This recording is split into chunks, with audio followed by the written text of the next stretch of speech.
In recent years, facial recognition technology has emerged as one of the most controversial and widely debated tools in the realm of surveillance and biometric data collection. While originally touted as a law enforcement aid meant to locate violent criminals and missing persons, the technology's scope has expanded dramatically, often without sufficient oversight or consent from the individuals it tracks. In the latest development of this ongoing surveillance debate, a New York City-based startup has entered the spotlight for scraping social media platforms to create a massive reference database of faces, which is now being used to identify individuals attending protests, including peaceful student-led demonstrations. The backlash against this startup, reminiscent of the earlier controversy surrounding Clearview Intelligence, centers on the secretive and often ethically murky methods used to collect biometric data. Clearview had previously agreed not to license its technology outside of law enforcement agencies after widespread outrage and legal challenges. However, this new startup appears to have found ways to circumvent such restrictions. Unlike Clearview, this company is reportedly offering its services to a broader array of clients, including advocacy organizations, private companies, universities, and even political activist groups. The potential consequences of this expansion are alarming to privacy advocates, legal experts, and civil rights organizations alike. The founder of the company has openly stated that the software is intended to identify people who support political attacks, a claim that may initially seem aimed at preserving public safety. However, critics have pointed out how dangerously vague and subjective this terminology is. Without clear standards or accountability, the system can be used to categorize peaceful protesters, political dissidents, or anyone who expresses dissent as threats. In effect, it grants powerful entities the ability to track and label individuals based on their appearance at political events, often without their knowledge or consent. One of the most disturbing aspects of the company's operations is the use of images scraped from social media accounts. Many people upload photos to platforms like Instagram, Facebook, and Twitter without realizing that those images can be accessed, stored, and used to train facial recognition algorithms.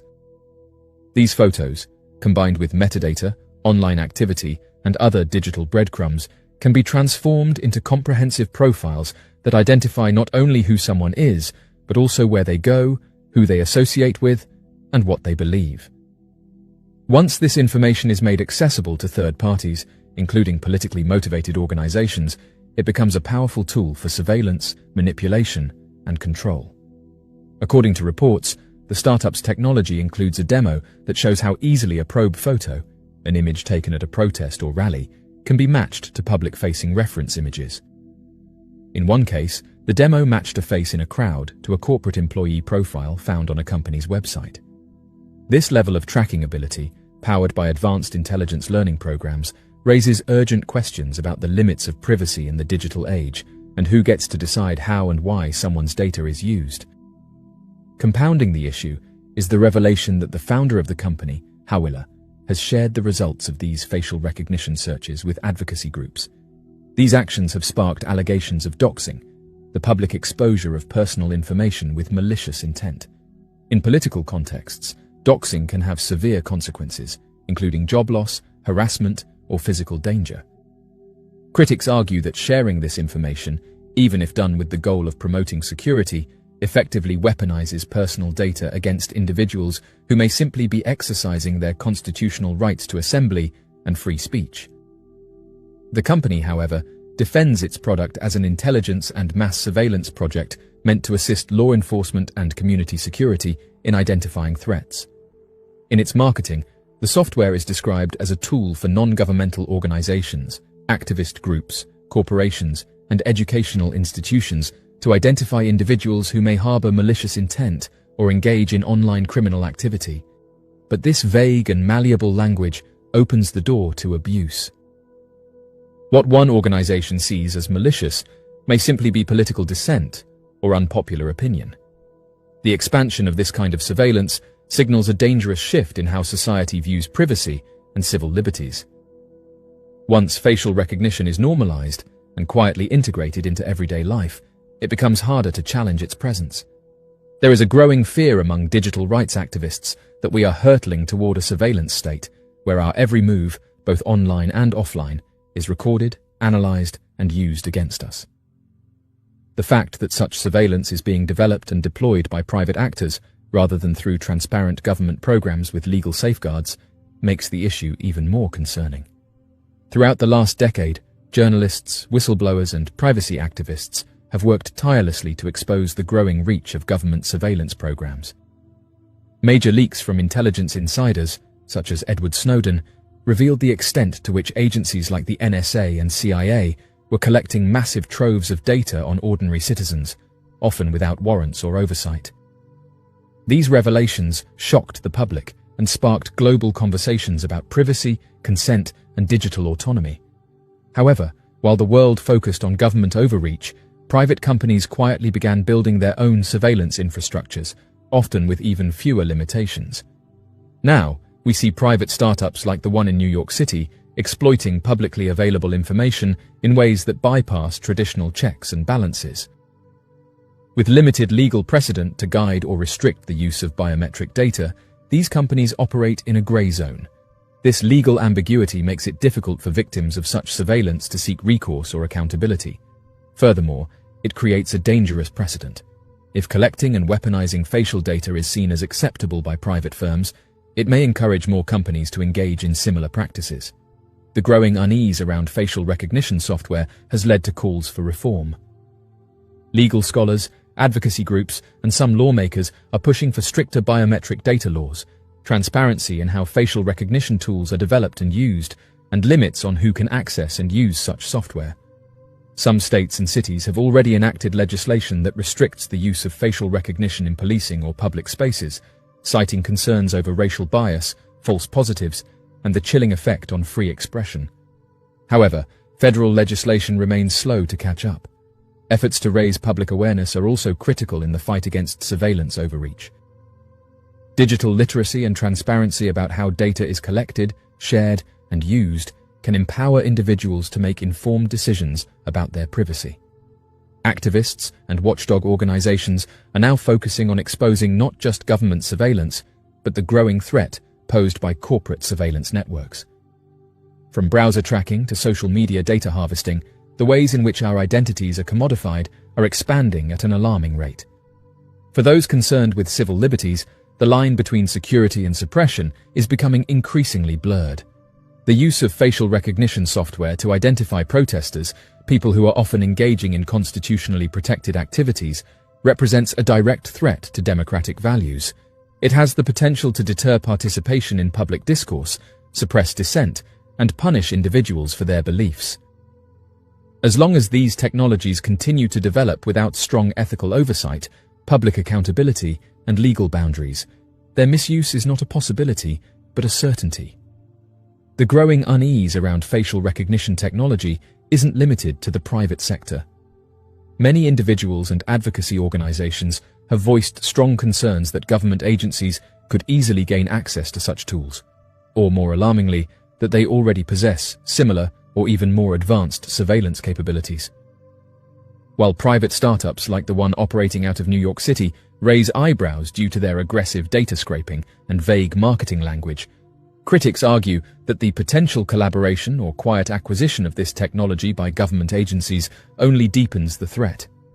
The line between private innovation and state power has always been porous when it comes to surveillance, and history has shown that governments often adopt new technologies long before the public is fully aware of their scope or application. These programs not only tracked communications and metadata, but also collected massive troves of personal information under the guise of national security. The concern now is that facial recognition tools developed by startups, especially those that collect data from social media platforms, could become part of the government's surveillance arsenal, either through direct partnerships or covert data sharing agreements. Once this kind of technology enters the hands of state actors, the scale and depth of surveillance capabilities could grow exponentially. One of the more alarming scenarios involves the possibility of government agencies using facial recognition to identify individuals at peaceful protests or political rallies, much like the private NYC startup is accused of doing. This capability could allow governments to compile lists of dissenters, activists, and politically outspoken citizens without requiring warrants, formal investigations, or due process. In authoritarian regimes, such surveillance could lead to immediate consequences such as detention, intimidation, or blacklisting.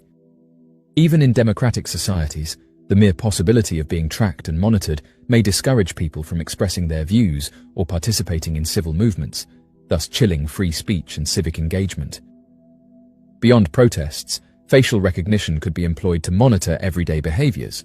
For example, it could be used to track people entering certain religious institutions, attending political meetings, or visiting sensitive locations. In workplaces, employers could use it to monitor employees' movements, behavior, or even emotional expressions, opening the door to new forms of labor control. In public spaces, persistent monitoring through facial recognition-powered surveillance cameras could eliminate any sense of anonymity, reducing public life to a constant state of observation. The mere presence of such technology can influence behavior, leading individuals to self-censor or alter their routines out of fear of being watched. Another deeply concerning application involves predictive profiling, where facial recognition systems are combined with artificial algorithms to forecast individuals' potential behavior based on appearance, emotional cues, or associations. While this may sound like science fiction, it is already being explored in various law enforcement and corporate security settings. If implemented on a wide scale, such systems could label people as potential threats without any proof of wrongdoing, leading to preemptive interventions that undermine basic legal rights. This kind of algorithmic judgment could disproportionately affect marginalized communities already burdened by systemic bias in policing and surveillance. Additionally, the use of this technology for doxing and online harassment is already becoming a real-world threat. As demonstrated by the NYC startup's circulation of identification results to advocacy groups, once someone is identified via facial recognition, their personal data can be weaponized. In the wrong hands, this can lead to harassment, targeted attacks, threats, or even physical violence. Such doxing can occur without any formal legal action, and victims are often left with little recourse. Furthermore, there's the risk of data breaches and misuse. Once biometric data is collected and stored, it becomes a highly attractive target for hackers. Unlike passwords, biometric information, such as facial features, cannot be changed or reset. If compromised, this data can be used for identity theft, fraud, or unauthorized surveillance across a person's lifetime. The long-term implications of such a breach are severe, especially as facial recognition technology becomes integrated into banking, travel, healthcare, and other essential services. The lack of clear regulation or oversight surrounding facial recognition tools only worsens public fear. Without laws in place that govern how such data is collected, who can access it, and how it may be used, there are few safeguards to prevent abuse. The current patchwork of local and state-level bans or restrictions in the US is insufficient to keep pace with rapidly advancing technology. At the federal level, proposed legislation has yet to be passed, leaving a legal vacuum that allows these systems to be deployed with little transparency. In response, privacy advocates, technologists, and legal scholars are calling for robust legislation that prioritizes consent, transparency, and accountability. They argue that the deployment of facial recognition technology, whether by private companies or government agencies, must be subject to rigorous scrutiny and public debate. As facial recognition becomes more common and powerful, the potential for misuse grows alongside its capability.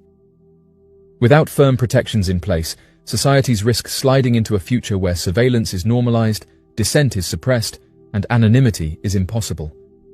Ultimately, the controversy surrounding facial recognition isn't just about technology. It is about the kind of society we want to build and the rights we are willing to protect. When citizens feel watched and catalogued, the very foundation of democratic freedom begins to erode. This is not a distant or abstract threat. It is happening now, in real time, under the guise of security and innovation. If the public does not act to demand limits, transparency, and accountability, the expansion of facial recognition technology could redefine privacy, civil liberties, and power itself for generations to come.